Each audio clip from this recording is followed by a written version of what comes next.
L'objectif visé par le gouverneur de province Jacques Yabula Katwe afin de fluidifier la circulation dans la ville de Lubumbashi.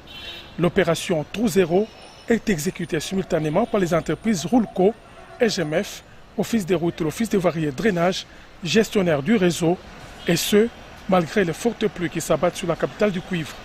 Ces travaux initiés par l'autorité provinciale sont supervisés par le ministère provincial des infrastructures et l'OVD assure la technicité de leur déroulement.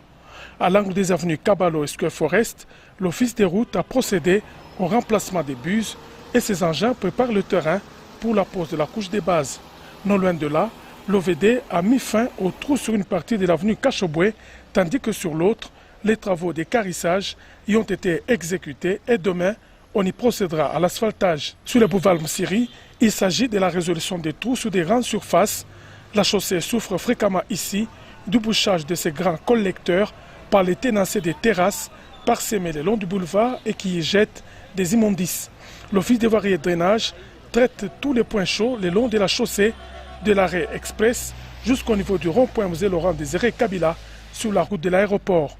Ce dimanche 22 mars 2020, les travaux vont concerner l'avenue Kimbangu sous son tronçon compris entre du 30 juin et Lumumba qui sera fermé à la circulation pour traiter les points chauds.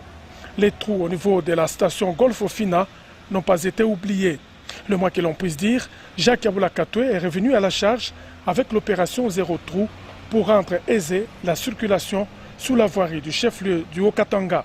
Une vision du président de la République, Félix Antoine Tshisekedi Tshilombo, qu'il veut rendre réelle.